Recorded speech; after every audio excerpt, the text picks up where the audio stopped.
My name is Cindy Peer. I'm the Chief Financial Officer for Bayfront Plumbing, Inc., located in Pensacola, Florida.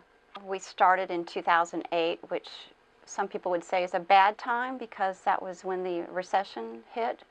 But actually it was fairly good because then we weren't into, a lot of companies were into new construction and they got the bottom pulled out from underneath them, and when their contractors didn't pay, a lot of them folded. So we hadn't got to that point where we were overextended, and so it was actually a good way to start a small business in this area.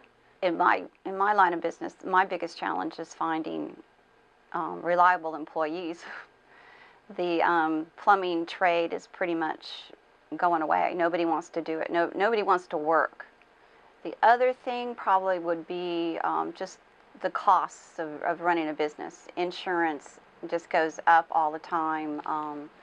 The labor costs, you know, all the taxes we pay, rent and gas. Gas kills us. Whenever the price goes up, you run seven vehicles, and we do free estimates. You know, it's just hard to try to keep up with all the expense sometimes. But I really had no idea what to expect. No.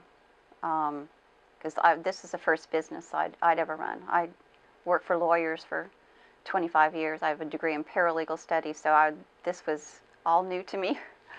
So, and I realized, you know, he pointed out that I was doing a lot of things wrong, and I knew that. I knew that I needed professional guidance. My partner is my son now. He's the master plumber, and he'd never run a company. So I just needed some professional advice, and that was what I was expecting. That's what I got.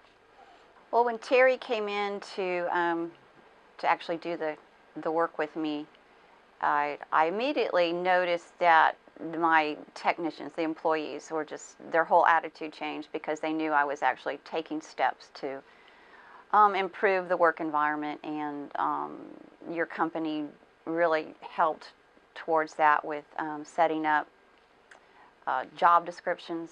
So everybody knew exactly what they were supposed to do, an evaluation program, and he also helped us set up a incentive program for them. And it's just the whole attitude. I mean, all the guys thanked me.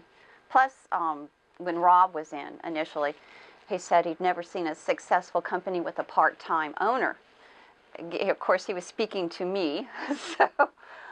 So now I work every day except Friday. I don't work on Fridays. That's my rule for years. But I work every day. I'm in here at 7:30 when the guys start. And to see me here every day, they thank me all the time because there's one person in control, except on Friday, of course. But there's one person that they can go to, and I'm here at the office. So if they need something pulled, you know, a permit or something, I'm here, and it just makes their job easier. So life is good.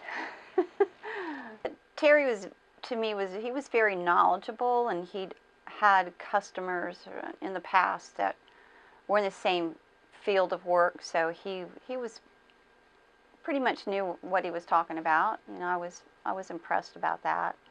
And one of the best things he did, he set up a spreadsheet for us to do estimates on, and that has been invaluable now.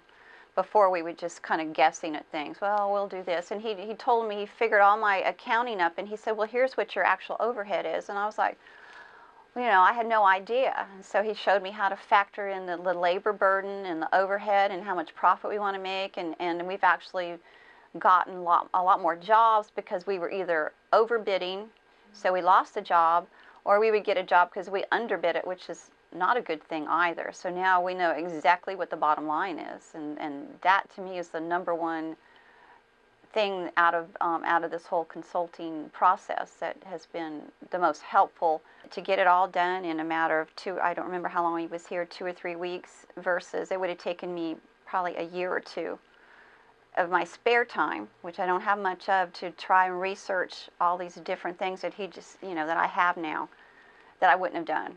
You know, I would have given up probably, and would still be floundering, and I would probably be less, a really good technician that probably would have left. And so I would recommend that they do it if that's their situation. Mm-hmm.